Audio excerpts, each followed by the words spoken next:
Hi, everybody. It's me, Dr. Kevin Stevenson. Thanks for joining me on today's episode of I Don't Care with, of course, me, Dr. Kevin Stevenson. Today's guest is someone who I've met recently who has about 4 decades in healthcare, primarily on the supply chain side, but he's been throughout our industry. And so I would like to introduce today's guest, Mark Van Sumeren. Mark, welcome to I Don't Care. Thank you, Kevin. It's a pleasure to join you this morning. It's great having you. Mark, tell my audience a little bit about you. I couldn't do that justice. Oh, well, I'll give the brief overview. It's actually a little more than 4 decades. It's 4.5 decades now. I hate to admit as the years add up here, um, but I've spent my career across quite a bit of the healthcare ecosystem, if you will. I started at the Detroit Medical Center as an industrial engineer out of undergraduate. And then after I finished my MBA, while I was working at the medical center, then I joined Ernst and Winnie at the time, dating myself now, Ernst and Young, in their healthcare consulting practice. Spent 20 years there in operations, finance, M&A, and that's where I started working in the supply chain arena, built their healthcare supply chain consulting practice before leaving for an 11-year stint as the chief strategist at Owens and Minor. And for the last 12 years, I think it's been, I've been working with a variety of health system providers and suppliers on governance and strategy and supply chain issues. So I've seen a lot of the industry and enjoyed a lot. I really respect the leaders in the industry, but we all have our challenges, and I'm here trying to convey some of what I've learned over that 45 years. Well, excellent. That's great. And Mark, don't feel bad. I remember the old Ernst and Winnie days as well. Yeah, but do you remember Ernst and Ernst? Oh, I don't go quite back that far, but I do. It's funny whenever you start bringing up some of the old Big Eight accounting firms and Yes, people, in their 30s and some in their 40s have no concept of what you're talking about. So, right. It's but changed dramatically. it Yes. really has. Well, Mark, let's get started here. In your long career, what's one problem that you see healthcare leaders continuing to blame on the market when in reality it's a problem they've created themselves? Well, that's a great question, and what has always fascinated me, I almost said troubled, but it doesn't trouble me. It's more of a fascination, is that, and I don't think we'll get any pushback from any of the healthcare folks in the room, is that we're just slow. We don't move very quickly in any decision of any importance. And that's fascinating to be in the following sense. I mentioned that I work for the medical center, so for-profit health system. Worked for Ernst and Winnie, Ernst and Young, a partnership. Then I worked for Owens and Minor, a publicly traded Fortune 300 company at the time. We sold the business to a French public company, Capgemini. And then since that time, I've been working almost exclusively with private equity sponsored organizations. And what I discovered at each move is that each organizational form makes decisions in a different manner. And some are faster than others, and it's no surprise that health systems are the slowest. And it's not because the leaders in healthcare, the people that work there, are slow or lazy or not very smart. It's just what I've discovered is it's a structural issue. Healthcare and not-for-profits in general are not structured the same way that partnerships or public companies or private equity sponsored companies are. And that structural difference impedes our ability to move in an expeditious way. And that's, yeah, I've been studying that for a period of time, and I finally really got my arms around it over the last year to understand it So, better. so, Mark, you talk about the difference in structure. What have you seen as that difference? Well, think about it this way, and people like to think in terms of metaphors. It really drives the point home. And think of the metaphor as being the clock. When you work for a publicly traded company, you operate on a quarterly clock. Everything works according to the quarterly analyst meetings, the quarterly board meetings, et cetera. And decisions don't carry over more than 1 or 2 quarters. They get done, or you get done, to put it quite frankly. And there's a clock that imposes a discipline on the organization. Now, let's move to partnerships. When I was a partner at E&Y, we operated on an annual clock because every dollar of income that a partner makes is dependent upon what is collected during that fiscal year. So decisions have at most an annual clock. Now you go to private equity. And if you think about how private equity works, it's all based on um, earnings growth and revenue growth. And so you have to show a continued progression of that. And by continued, I mean every month, if not faster. So the clock in private equity sponsored companies is a month or less. Things move quickly because that's how you're measuring. That's the clock that's been established. Healthcare doesn't have a clock. No, no, it really doesn't because, in my career, and like you, I've been in not for profit and for profit organizations. And there is that distinct difference in how things happen. But really and truly, I found all across healthcare, regardless of status, there is that propensity to really experience a lot of paralysis by analysis. You know, Yes. um, and it became a little frustrating early on, and then I must admit that I got caught up in the rhythm of that throughout my the latter parts of my career. But I'm really seeing kind of a shift towards that um, more a greater sense of urgency in the Yes. industry because of the broader influence in the for-profit mindset, the private equity mindset. You know, whether even if it's a not-for-profit system or or hospital, the influence of for-profit executives coming into that system is really exploding. I've read recently two of the large Catholic systems, not-for-profit systems that have had a real influx of for-profit leadership into their organizations, have come out boldly and said, our EBITDA expectations are between 8 and 10%, and it's such a difference because in the old not-for-profit days that I experienced, if your margin was 1 to 3%, you were ecstatic. And so Yes. Yeah. now, you've got a real shift in that mindset. So, It's interesting, Kevin. You use the phrase EBITDA, which is a phrase that's used every hour in a private equity sponsored organization. Um, I heard it from the mouth of a health system CFO for the first time last year. One time in 45 years. And that was the CFO at the Cleveland Clinic last year, presented to their supplier symposium. And he spoke about EBITDA, what it means to them and what it means to their supplier health system relationship. And people's eyes were open when they heard him deliver the speech on those terms. And it really made a tremendous difference. yeah, and it's funny that you should say that because I was in a situation when EBITDA was brought up, and there were healthcare finance people that had no idea what that meant. Yes. Yeah, so, exactly. so every CEO that I talk to tells me that they're focused on transformation, but it seems like transformation is always threatening somebody's budget, influence, or comfort. So why is healthcare so resistant to making those tough decisions that everybody knows need to be made? Well, there's a phrase that I've started to use in some of my talks and publications and writing things like that, and that is that decision pace is capacity.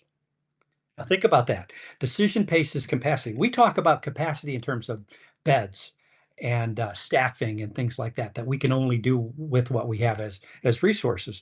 What we fail to think about is that time is a constraint as well, and that the more times that we send something back to committee or we'll take this up again next week, we operate under the guise that time is free. No, it's not. It's absolutely not. And every time we defer a decision, not only do we defer the implications of that and the value, but we continue to absorb resources.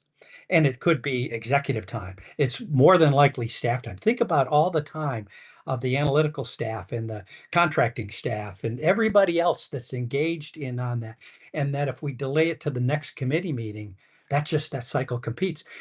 Now, name an organization in this country where the leadership and the staff and the managers aren't saying, "I'm overwhelmed. I can't keep up."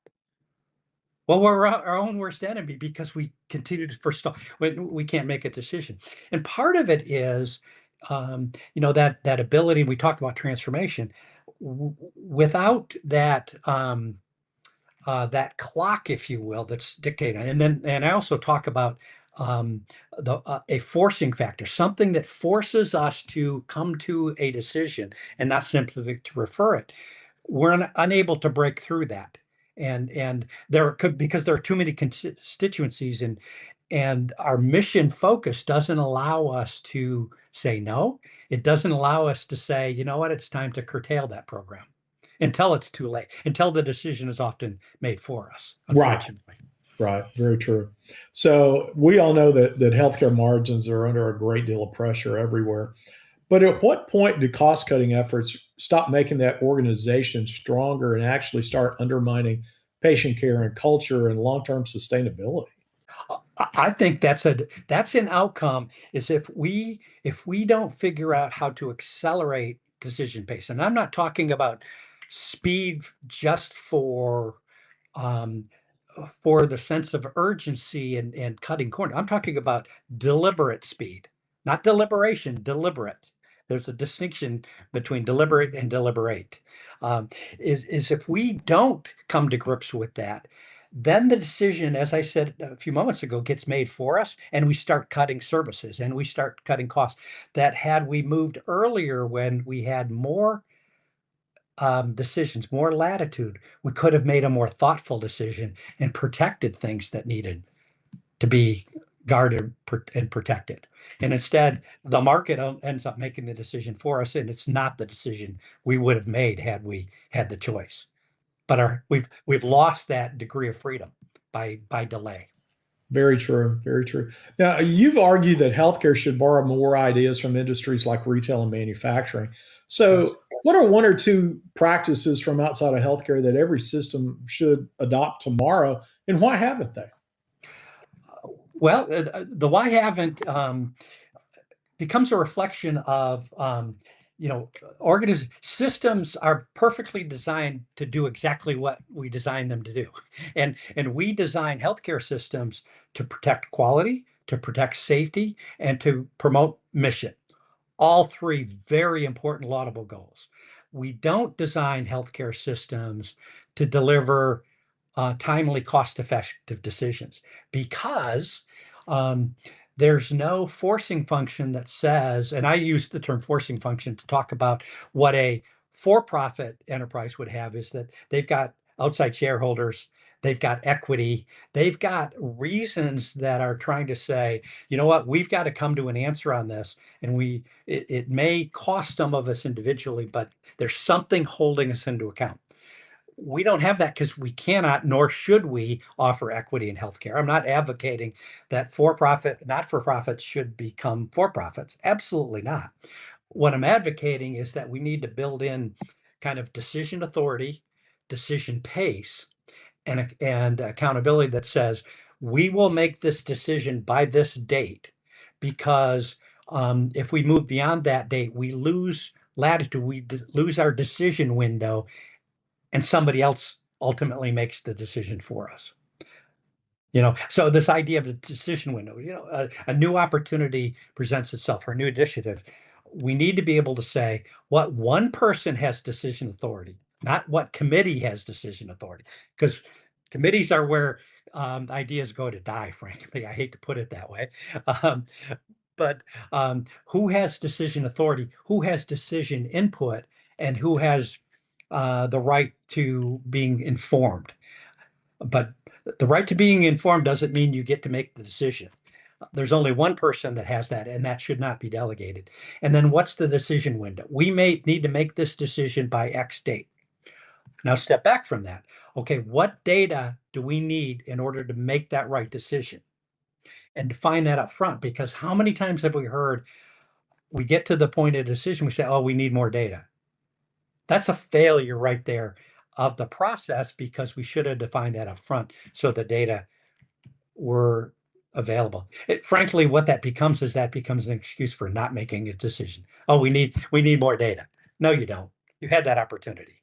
And I've seen that. You know, I don't have to tell you this. You've seen it as well.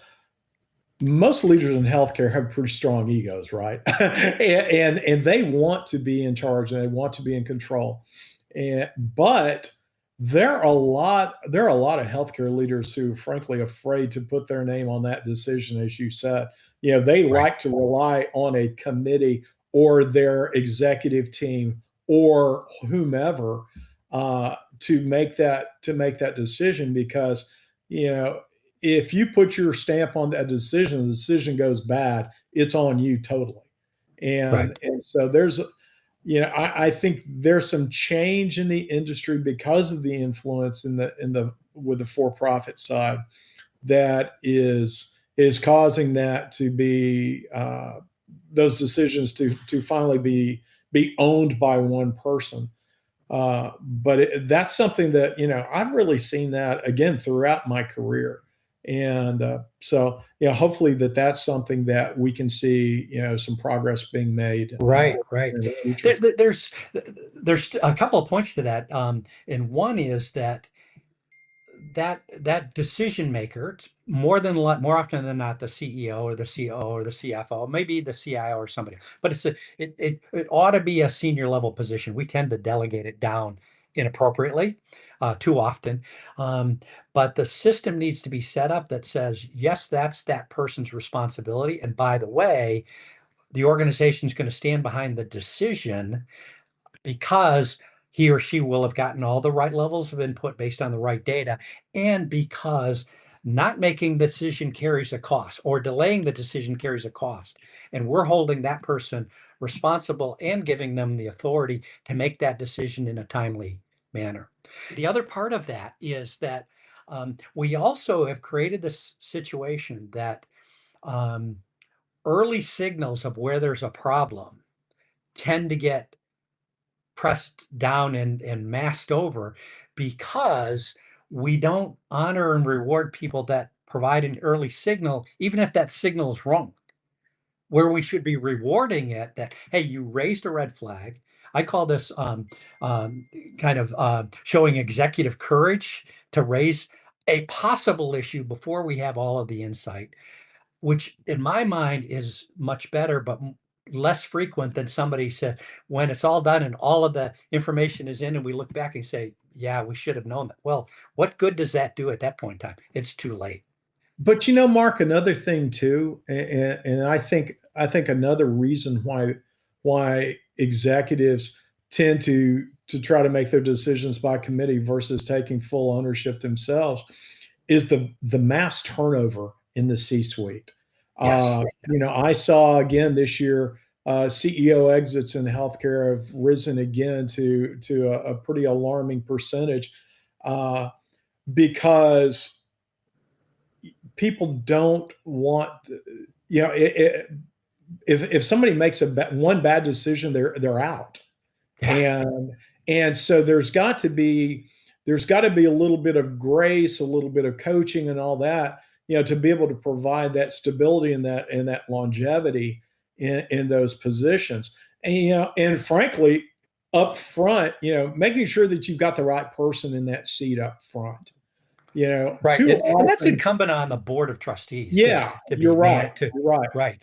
And there's another, and again, I hate to overplay the idea of learning from outside healthcare, but there's a great lesson that I've learned early on in the 12 years dealing with these private equity sponsored companies, is they have a mantra that says fail fast. Failure is not the problem.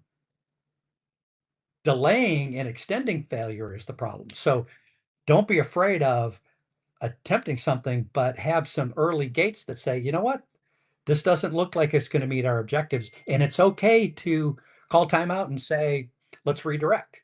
Yeah.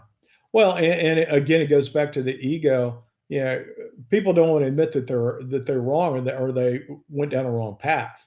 And so, I've seen it happen more than once that somebody innately knows that they've taken the wrong direction, but because of ego, they said, we're going to go ahead and press forward anyway, and maybe it'll work out. Yeah. Which is the absolute worst thing to do. So, 100%. Yeah, and it just continues to consume all those scarce resources yeah. that are already overburdened throughout the system. Yeah. You know? So Mark, healthcare obviously loves to talk about innovation, but most organizations really struggle to execute even obvious operational improvements. Yeah, where's the problem? Is it leadership, governance, incentives, all of the above? What do you think?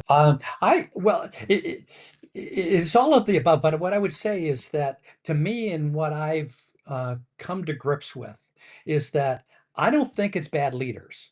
I think it's bad structures and it's bad incentives.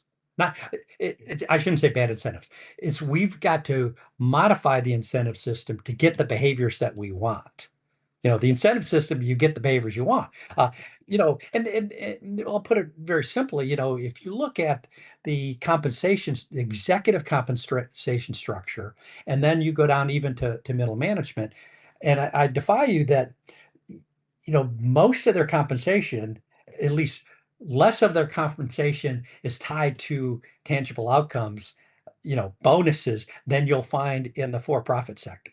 In for-profit, and I'm not saying let's make a bunch of greedy people in healthcare. No, no, I'm saying you put more on the line that says your income will be tied to delivering results. That's part one. Part two is, what are we measuring? Now, of course, we're going to measure mission commitment. We're going to measure quality. We're going to measure medical staff. Um, but what weight do we put on timely execution and delivered financial results? And I'll tell you what, those factors are 70 or 80% of what you find outside of healthcare, and you get what you reward. I would find ways of how do we incent executive and then operating manager levels for the timely delivery of results. Yeah. Okay. I got to admit, in all my incentive packages, I don't recall any line item in there about percentage of strategic plan or tactical plan completed to trigger your bonus. You're Yeah, yeah. exactly right. To give the audience a takeaway and see what impact that would have, I would challenge them to go back to, look at their board meetings, look at their executive team meetings over the course of the last 2 years, and look at how often the same item came up time and time again.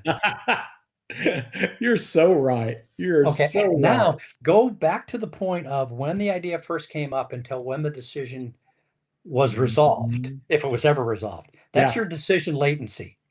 Yeah. Wow. And I think the results will shock you. No, And that's the yeah, problem right yeah, there. yeah. Mark, you just put a mirror in front of my face because I went back and I started thinking about some old agendas, and you're exactly right. I mean, there were items on agendas that had been on there for a year or more. Okay. Yeah, Now, Kevin, think about if we put that decision latency as an executive measure in yeah, your annual bonus, that you've got to improve upon this, cut it in half or something like that. yeah. You think we'd get some structural changes? I would imagine that to be the case. But something else too, Mark, that healthcare, and this is where it leans on its compassionate side, and I'll fully admit I took full advantage of it. There were often times where there were metrics set up for bonuses and triggering the bonus and all that weren't met. But the organization said, you know what, you really tried hard, and we're going to give you your full bonus anyway. And so, while financially and personally, you certainly appreciate that, that really doesn't force you to make those systemic changes that really needed to be made. No, no, absolutely not. Yeah. Absolutely not. Yeah. And the organization suffers and Yeah. suffers in ways that we don't think about. We tend to, and I think not inappropriately, what it drives us is how do we get consensus? We are consensus organizations because of complexity, because of mission, because of the different constituencies. um, Almost to the point that we need to counterbalance that in some fashion, or else we're going to continue to do the same things. And the way that that gets borne out is how many mission related services and initiatives and activities are ongoing when we know deep down, we'd step back and would say, you know what, it's not delivering what we expected. It's draining the organization. It's keeping us from doing something else, but it lives on. Okay. But as it lives on, you're stealing resources, time, people, financial, from doing something that can have a greater impact. But without putting that into context, in terms of a mission margin map or something like that, without putting that into context, we can't counteract then whatever constituents would say, hey, that is an important program. It serves this need. It serves that population. It's an unmet need. Yeah, but it's keeping us from doing something that will have a greater impact. Right. No, you're exactly right. And we've got a lot of decisions that are made because metrics are they're at odds. Case in point, there was one service line that we lost money on. We Mhm. lost money on every surgery that we did in that service line. However, we had a total surgery metric that we had to meet as well. And so you're looking at, well, okay, we pull these losing surgeries out, we would not make the total surgery metric.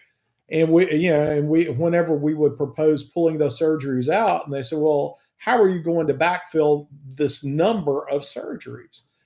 And that's when you start looking at the rest of your service line saying, well, we're frankly at 70 and 80% market share in these surgeries. There's really no place to do that. Uh, and so I think looking at and being smart about the metrics across the board and making sure that they're actually aligned is something that healthcare oftentimes doesn't do well. Yeah. Well, and I would never advocate that just because a service is a money loser, you should cut it. Absolutely not. There are other reasons why you would do that. The point is that unless you look at them in their totality and understand what is the cost of maintaining it, is it keeping us from doing something else, that you get lost. And so there are certainly some things that you would continue to support because what it does for the mission, what it does for the community, what it does for other reasons, and that's all well and good and should be honored and recognized. Mhm. My guess is unless you're critically analyzing it on a regular basis, you're doing more of that than you think you are, Yeah, and more than you can afford to do. You yeah, know, I would I agree would with that. look at a lot of these services that we argue that are for mission and come back and say, um, is the service available somewhere else in the community? Yes or no? At quality? Um, what's the alternative? How many people would be impacted? And then what's the cost? Now, the stronger you answer those questions in the affirmative, then the more likely you'll accept it as a money loser. And that's all well and good, and that's really your mission. But if you can't, we too often we'll fall back to, but it's part of our mission. Well, is it really? Yeah. Absolutely. Okay. So you and I both would agree supply chain isn't exactly a glamorous topic, yet it touches virtually every patient encounter. So what would happen if hospital CEOs actually treated supply chain as a strategic asset instead of a back office function? How would things change? Well, I'll tell you a certain thing here is, and I think that, since COVID, and then followed up with all sorts of supply issues for, whether it be a plant in North Carolina going offline for several times that keeps us from getting IV solutions to tariffs and all. I mean, we've all been forced to become supply chain um, literate, let's say. Even my wife and kids and siblings and everybody are now supply chain literate. We all can at least spell the word. But here's the shocking thing that I think we would forget about. When we think of supplies, we think of devices and implants and gauze and all the things, IVs that go into patient care. And we've gotten better at managing those. Although, if I put on my negative hat, I'd say we've got better at let's beat up vendors to get another price concession because we're losing money. That's not sustainable over the long run. Um, but here's what we can learn from outside of healthcare is that for every dollar you're spending on medical surgical supplies and implants, you're spending an equivalent dollar on what you're not thinking of: supply chain costs, IT, corporate services, facilities and design, um, marketing. Um, and I'll tell you what, retail and consumer packaged goods companies manage that with as much discipline as they do on their goods for resale, our clinical thing. So the non-clinical spend in healthcare has largely been undermanaged. And by the way, your chief supply chain officer probably doesn't have full authority for that. And your GPO is not managing that for you. Probably shouldn't, because they're local supplies and services that have local delivery fulfillment responsibilities. But they need to be managed with the same level of discipline. And your retail and consumer packaged goods and manufacturing companies are buying those same goods and services. They're buying software support agreements.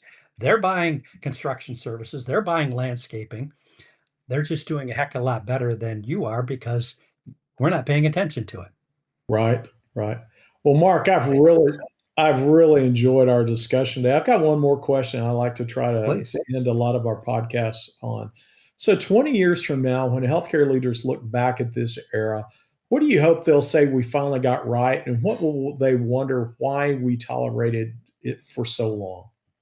It To me, it may be the same. The answer may be the same, and that is that um, I believe, because I believe in human nature and I believe in health systems and I believe in leadership, is we may be forced into a kicking and screaming, but we will adopt structural operating changes that allow us to run a a compassionate um, health services business like a business without having to carry the burden of some of these other things. We will learn how to make decisions at pace. We will learn how to become cost effective. We'll learn how to balance cost and quality in an effective way.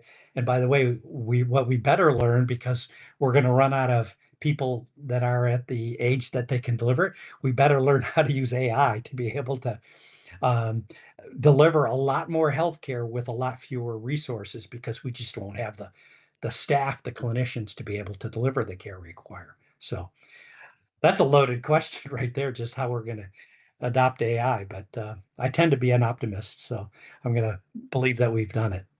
As do I. As do I. Well, Mark, as I said, I've really enjoyed today. It's been a lot of fun. Thank you for sharing your experience and your career with my audience and myself. So, folks, Mark Van Sumeren. I hope you've enjoyed as much as I have. Thank you so much for joining me on this week's episode of I Don't Care with me, Dr. Kevin Stevenson.